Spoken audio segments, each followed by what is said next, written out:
বর্তমান সময়ে আলু চাষ করে দুটি প্রধান সমস্যা দেখা দিচ্ছে। এক নম্বরে গাছের পাতা কুঁকড়ানোর একটা সমস্যা, আর দুই নম্বরে গোড়া পচার সমস্যা। ফলে আপনি নানা রকম ওষুধ ব্যবহার করছেন, নানা রকম ইউটিউবারের পরামর্শ মতো বা দোকানদারের পরামর্শ মতো। এতে আপনি দেখতে পাচ্ছেন গাছে স্প্রে করছেন, কিন্তু রেজাল্ট আসছে ইকুয়াল টু জিরো। তাহলে অবশ্যই দুটি ওষুধের নাম আমি আপনাদের শেয়ার করে দেবো। এটা 100% কাজ করবে, গাছের গোড়া পচা ধসা হবে না। ব্র্যান্ডেড ওষুধগুলির নাম অবশ্যই জানিয়ে দেবো। অনেক বন্ধু রয়েছে তারা ব্র্যান্ডেড ওষুধ না বলে লোকাল কোম্পানির যে সমস্ত ওষুধ রয়েছে সেগুলোর তথ্য আপনাদের মাঝে শেয়ার করে। ফলে আপনি বিষ কিনছেন ঠিকই, কিন্তু দেখা যাচ্ছে তার থেকে 20 টাকা বেশি দিলে বা 10 টাকা বেশি দিলে ভালো মানের একটা বিষ পাওয়া যাবে। সেটা আপনি ক্রয় না করে ওই কম দামের বিষটা ক্রয় করে গাছে স্প্রে করছেন, কিন্তু দেখছেন রেজাল্ট ইকুয়াল টু হচ্ছে জিরো, মানে কোন রকম রেজাল্ট আপনি পাচ্ছেন না। তাহলে এমত অবস্থায় আপনার কি করণীয় রয়েছে? এমত অবস্থায় অবশ্যই ব্র্যান্ডেড কোম্পানির বীজগুলি আপনি ক্রয় করে গাছে স্প্রে করুন, এতে করে আপনার ভালো হবে। বন্ধু, অনেক সময় দেখা যায় আমাদের শরীরে নানা রকম রোগ এটা সেটা সমস্যা দেখা যায়, এবং আমরা যখন নর্মাল পাওয়ারের ওষুধগুলো ব্যবহার করি, যখন কাজ না হয় তখন আমাদের কিন্তু ভালো মানের গুণগত সম্পূর্ণ ওষুধগুলো কিন্তু ক্রয় করতে হয়, যেটা কিন্তু আমরা গাছে স্প্রে করি, তোমরা কিন্তু জানো। তাই দর্শকদের উদ্দেশ্যে আমার একটাই বার্তা, ব্র্যান্ডেড ওষুধগুলি আমাদের কিন্তু অবশ্যই ক্রয় করে গাছে স্প্রে করতে হবে। গাছে স্প্রে করার জন্য উল্লেখযোগ্য কয়েকটা টাইম রয়েছে, উল্লেখযোগ্য কয়েকটা পিরিয়ড রয়েছে। সেই টাইমে বা সেই পিরিয়ডে আমরা যদি স্প্রে করতে পারি, এতেও কিন্তু আমরা বেশি পরিমাণে ফলন বা ধরন পাবো। বিশেষ করে আলু গাছের ক্ষেত্রে যদি আলু গাছ যথেষ্ট হারে খারাপ থাকে, তাহলে আলু গাছের গোড়ায় কিন্তু আলু নামবে না। আর দ্বিতীয়ত, ফলন কিন্তু আপনি অনেক কম পাবেন।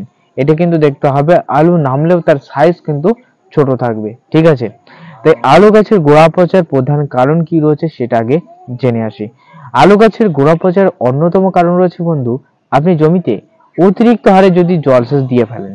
যেমন আলু গাছের আলু জমির নালায় নালায় কিন্তু জল দিতে হয়। আপনি দেখছেন যে মাটির ওপরের অংশ রসছে না, এতে করে আপনি জল একেবারে ভর্তি করে দিচ্ছেন ওই অংশে।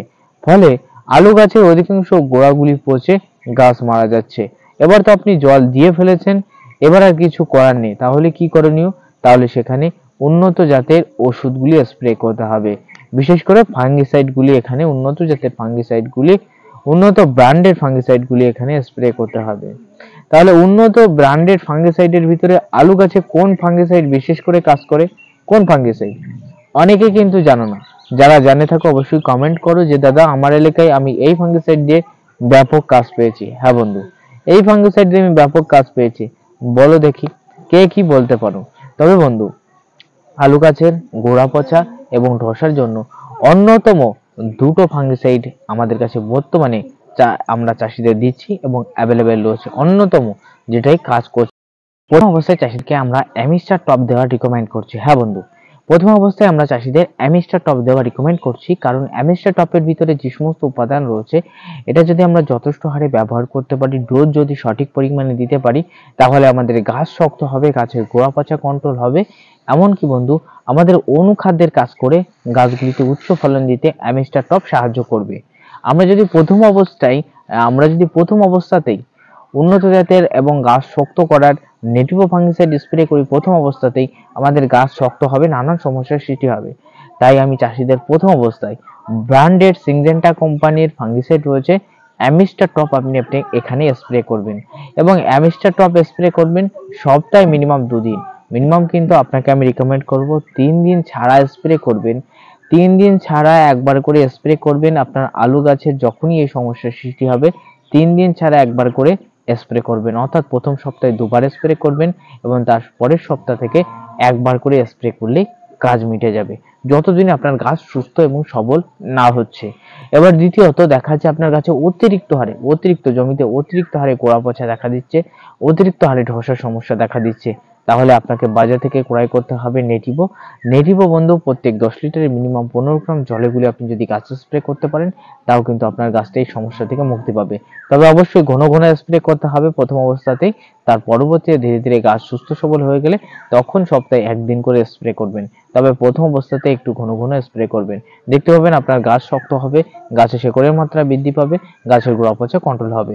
তবে যদি একেবারে অতিরিক্ত হারে হয়ে থাকে তখন কিন্তু সেই সমস্যা থেকে মুক্তি পাওয়ার 1 নম্বর উপায় হলো আপনার জমিতে যথেষ্ট হারে যদি প্রচুর হারে দেখতে পাচ্ছেন রস রয়েছে, একেবারে জো হচ্ছে না, তখন আপনি একটা কাজ করতে পারেন। সেটা বন্ধু আলু কোপানোর যে বর্তমানে যে কোদালগুলি রয়েছে, যেটা কিন্তু কোদালের সাহায্যে প্রথম অবস্থায় মাঠটাকে কুপিয়ে দিতে হয়, পুরো জমি সমান করতে হয়।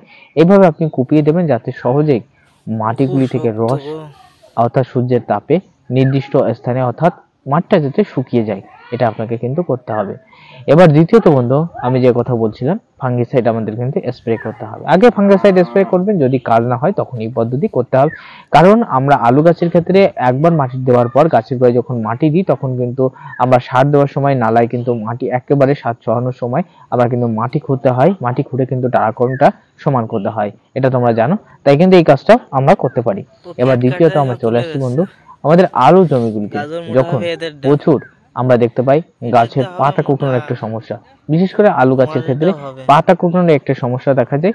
এছাড়া কিন্তু আলুর জমিতে যেহেতু কোল্লোয়া পাইরিফস আমরা প্রথম অবস্থাতেই মাটিতে ছড়িয়ে থেকে দানাদার বিষ, কারণ কোল্লোয়া পাইরিফস মাটিতেই ছড়ালে আমরা কিন্তু আলু গাছের অর্থাৎ মাটির ভিতরে নানা রকম পোকা যা আলুকে কেটে দেয়, আলুকে নষ্ট করে দেয়, নানা রকম সমস্যার সৃষ্টি করে। সেই সমস্যা থেকে মুক্তি পাওয়ার জন্য কোল্লোয়া পাইরিফস গ্রুপ, কেউ ফিপ্রোনিল গ্রুপ, কেউ নানান রকম অর্থাৎ কার্বনডাজিম প্লাস কেউ কিন্তু রয়েছে বন্ধু এছাড়াও কার্বোফোন গ্রুপ, এরকম নানান রকম গ্রুপের ওষুধ কিন্তু দানাদার ওষুধগুলি মাটিতে ছড়িয়ে থাকে এবং ছড়িয়ে তার পরবর্তীতে কিন্তু আলুটা কিন্তু বপন করে, এটা কিন্তু করে থাকে চাষিরা। তার কারণ আলু যাতে পোকায় না কাটে, আলু যাতে নানা রকম সমস্যা না করে, এই জন্য গাছে কিন্তু পোকা অর্থাৎ পাতা খেকো পোকার উপদ্রব একেবারে কম দেখা যায়। তবে এই গাছে আলু গাছের ক্ষেত্রে ব্যাপক হারে পাতা কুঁকড়ানোর একটা সমস্যা দেখা যায়। এটা কে করে আমরা অধিকাংশ চাষিরা কিন্তু জানি না। হ্যাঁ বন্ধু, এই পাতা কুঁকড়ানোর প্রধান অন্যতম কারণ কি? অন্যতম কারণ হলো চষি পোকার মতো একটা পোকা আছে বন্ধু, যেটা কিন্তু আলু গাছের অর্থাৎ আলু গাছকে কুঁকড়ে দেয়, ভাইরাস লেখা করে দেয়। অ্যাকচুয়ালি থ্রিপস বা চষি পোকা যেটাকে আপনি বলেন, এই থ্রিপস এবং চষি পোকা এই আলু গাছের আলু জমিতে এসে প্রথম অবস্থাতেই আপনার আলু গাছের ছোট পাতাগুলিকে কুঁকড়াবে। তার পরবর্তীতে ধীরে ধীরে যত বড় হবে এদের শরীর অর্থাৎ যত কিন্তু এদের বয়স বাড়বে তত কিন্তু বড় পাতার দিকে এরা অ্যাটাক করবে।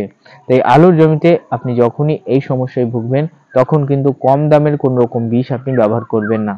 কম দামের বিষের ভিতরে অন্যতম কয়েকটা বিষ রয়েছে, সেটা দিলেও কিন্তু কাজ হবে না। আপনাকে একটা কাজই করতে হবে, ভালো জাতের আলু গাছের পাতা কোঁকড়ানোর জন্য অবশ্যই শেষ এই বীজটা আপনি ব্যবহার করতে পারেন, অথবা আমি রিকমেন্ড করে থাকি ডার্বি এই বীজটা ব্যবহার করতে পারেন। কারণ ডার্বির ভিতরে রয়েছে পাইরিফক্সিন এবং এছাড়াও কিন্তু সাইপারমাইথিন বা অন্য অন্য উপাদান কিন্তু এর ভিতরে বিদ্যমান রয়েছে ডার্বির ভিতরে, যা কিন্তু বিশেষ করে আলু গাছের ক্ষেত্রে থ্রিপস ও চষি পোকা এমনকি সাদা মাছিকে মেরে ফেলতে পারে। ইহাও কিন্তু ব্যাপক হারে কিন্তু কাজ রয়েছে। তাই চেস অথবা কিন্তু ডার্বি এই দুটোর মধ্যে যে কোনো একটা বিষ তোমরা ব্যবহার করবে। তবে আমরা ডার্বি ব্যবহার করছি, তুমি কিন্তু তোমার এলাকা থেকে অবশ্যই ডার্বি ক্রয় করে নিয়ে গাছে স্প্রে করতে পারো। এছাড়াও অন্যতম বিষ রয়েছে বায়োডাস সুলেমান রয়েছে, এছাড়াও কিন্তু আরো নানা রকম বিষ রয়েছে। তবে অন্যতম বিষের ভিতরে আমি রিকমেন্ড করব আপনার ডার্বি অথবা বায়োডাস সুলেমান অথবা চেস্ট, যেটাই পাবেন না কেন আপনি ক্রয় করে নেবেন। তবে চেস্ট হিসাবে দুটি ওষুধ রয়েছে বন্ধু, একটা লেদা পোকার ওষুধ, একটা চষি পোকার ওষুধ। অবশ্যই কিন্তু একটু খোঁজ নিয়ে তবেই কিন্তু বিষটা ক্রয় করবেন। আমার চেস্ট বিষটার ছবি নেই, আমি কিন্তু দিতে পারলাম না। আমার কাছে ডার্বি এবং সুলেমানের ছবি আছে, আমি সেগুলো আপনাদের মাঝে প্রোভাইড করার চেষ্টা করব। এর পরবর্তী বন্ধু আরো কয়েকটা তথ্য আপনাদের মাঝে শেয়ার করব। যারা আলু জমিগুলিতে যথেষ্ট হারে রাসায়নিক সার ব্যবহার করতে চান তাদের আমি রিকমেন্ড করব আলু গাছের ক্ষেত্রে রাসায়নিক সার অবশ্যই ব্যবহার করবেন। তবে রাসায়নিক সার আপনারা কিন্তু বেশি পরিমাণে ব্যবহার করবেন না, বিশেষ করে আলু জমিতে কাঠাপ্রতি 1 থেকে 1.5 কেজি ব্যবহার করবেন।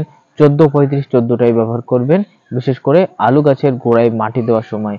এটা দিলে আমরা দেখেছি উচ্চ ফলন হয়, আলুর কিন্তু ফলন দিতে ব্যাপক সাহায্য করে। এছাড়াও কিন্তু আলু গাছের ক্ষেত্রে আলুর গঠন, ফলন প্রভৃতি বাড়াতে সাহায্য করে। কারণ এর ভিতরে অতিরিক্ত হারে ফসফেট থাকায় আলুর ফলন বাড়বে। এছাড়া বন্ধু, আলু চাষের ক্ষেত্রে আরো নানা রকম টিপস আমাদের চ্যানেলে এক এক করে ভিডিও আসবে, নানান রকম তথ্য কিন্তু আমি আপনাদের মাঝে এক এক করে শেয়ার করব। তাই প্রত্যেকেই চ্যানেলটা সাবস্ক্রাইব করে রাখবেন। এছাড়াও আলু গাছের ক্ষেত্রে আরো যে সমস্যার সৃষ্টি হয় সেগুলো নিয়ে অবশ্যই কথা বলবো নেক্সট আরেকটা কিন্তু ভিডিওতে। তাই দর্শক বন্ধু, আপনাদের মাঝে বলবো, আবার আমি জানিয়ে দিচ্ছি, আলু গাছের গোড়া পচার প্রধান কয়েকটা কারণ: 1 নম্বরে জমিতে যদি অতিরিক্ত হারে জলসেচ দিয়ে দেন। 2 নম্বর দেখা যাচ্ছে মাটি একেবারে ক্ষরিয়ে বা শুকিয়ে যাচ্ছে, সেই সমস্যার ফলে হয়। তাই আলুর জমিগুলিতে জলসেচ দেবেন, নিয়মিত জলসেচ দেবেন। মিনিমাম আপনার 10 দিন বাদে একবার করে শুধুমাত্র নালায় জলসেচ দিয়ে দেবেন, তাতে জল টেনে নেবে, এতে কিন্তু কোনো রকম সমস্যা হবে না। ঠিক আছে, আপনি বুঝতে পেরেছেন দর্শক বন্ধু।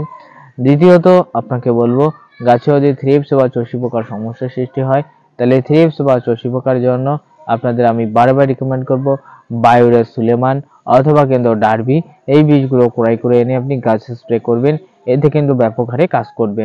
আপনারা অনেকেই বলেন, দাদা বর্তমানে আমরা কিন্তু নানা রকম বিষ আমাদের কাছে অ্যাভেলেবেল হচ্ছে, শসার চষি পোকার বিষ রয়েছে, করলার চষি পোকার বিষ রয়েছে, সেই বীজগুলো কি দেব? এক এক সবজির এক এক রকম বিষে কিন্তু ভালো কাজ করে। ঠিক আছে, তাই আপনাদের বলবো সেই বিষটা দেওয়ার আগে অবশ্যই যাচাই বাছাই করে নেবেন, তবেই কিন্তু আপনি বেশি পরিমাণে ফলন বা ধরন পাবেন। তাই দর্শক বন্ধু, আজকের ভিডিও এই পর্যন্ত শেষ করব। তার আগে একটাই শেষে কথা বলবো বন্ধু, অবশ্যই ভিডিওতে একটা গঠনমূলক লাইক করে যাবেন এবং গঠনমূলক একটা কমেন্ট করে যাবেন। হ্যাঁ বন্ধু।